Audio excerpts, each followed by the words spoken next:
This video is brought to you by John Robson Guitar Tuition. If you enjoy the content, please consider supporting the channel by enrolling on a course, purchasing some guitar lessons or a t-shirt, or you can join my Patreon. Now, on with the show.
Hello chaps, welcome once again to John Robson Guitar Tuition. As always, I do hope you're well. Now, that little piece of music that you just heard there may have sounded vaguely familiar, and it's no surprise if it did, because it is using one of the most widely used modes for playing bluesy rock, bluesy kind of country rootsy rock, that sort of thing. Off the top of my head, I can think of just a couple of tunes that use that.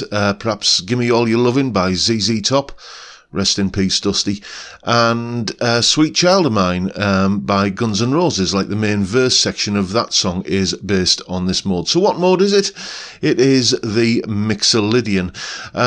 Now, many people get confused on the topic of modes. Many people seem to think that it's about starting a scale on this particular note rather than that note, and to be honest with you, that doesn't really get to the heart of the matter when you're thinking about modes, which is why many people find it confusing. So with that in mind, let's have a little bit of a look at what is actually going on when we're talking about modes in general, and the mixolydian mode in particular. Here it is. The mixolydian mode. An explanation. Okay, as I've been explaining in all of these mode-based videos, basically a mode is just a way of placing the emphasis on a particular chord within a key.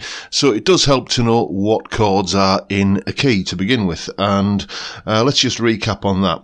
So all you got to do, if you wanted to know what chords are in the key of A, for example, play A as a bar chord like this. There we go. And then do this little move. Like this. So those three chords. Those are your three major chords in the key of A. That's an A chord, a D chord, and an E chord. And every major chord has a relative minor chord. The way to find the relative minor is to basically take your major chord, go down 3 frets, and make it into a minor. So that's an F sharp minor. That's the relative minor of A major. So take the D chord, move it down 3 frets, 1, 2, 3, and turn it into a minor. That's a B minor. The E major chord, there it is. Move it down 3 frets, 1, 2, 3, turn it into a minor. That's now a C sharp minor. So you've got 3 major chords, A, D, and E. And 3 minor chords, F sharp minor, B minor, and C sharp minor. There is also, in case anybody pulls me up on it, one other chord in the key that is, basically there's your A chord, go down a semitone from the A and play a minor 7 flat 5 chord. But that's not going to be much use to us today, so that's going to be the last mention of it. Okay, so we have our 3 major chords and 3 minor chords. What you do is you then place them in ascending order. So we'll start with A, that's the 1 chord. B minor is the 2 chord. C sharp minor is the 3 chord. D major is the 4 chord. And E major is the 5 chord. And F sharp minor is the 6 chord. So 1, 2, 3, 4, 5, 6 chords. So what we're dealing with here is the mixolydian mode, and the mixolydian mode is what you get if you take that bunch of chords there and place the emphasis on the 5 chord, which is the E chord. Like this. If you're in the key of A, using those 6 chords, the 3 majors and the 3 minors, or just some combination of them, you don't have to use them all. If you're in the key of A and you are focusing on the E major chord, that is the chord where all roads seem to lead back to. That's the chord that when you arrive at it, everything sounds settled and resolved, and that sounds like the home chord. Then you are in the mixolydian mode. The mixolydian mode is what you get if you basically bias a key towards its 5 chord.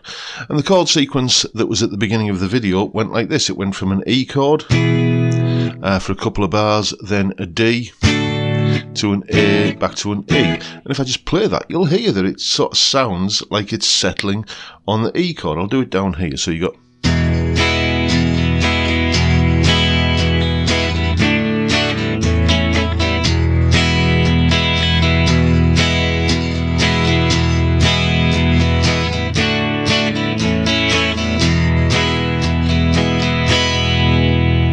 So, I mean, it sounds perfectly settled on that E chord. So why isn't it in the key of E? Why would you not describe this as being in the key of E? Well, because the key of E has an E chord and it has an A chord, but it doesn't have a D chord. There's no D chord in the key of E. You could do that little kind of, 3 chord trick thing starting on an E chord, and you wouldn't get a D chord as part of that set of chords.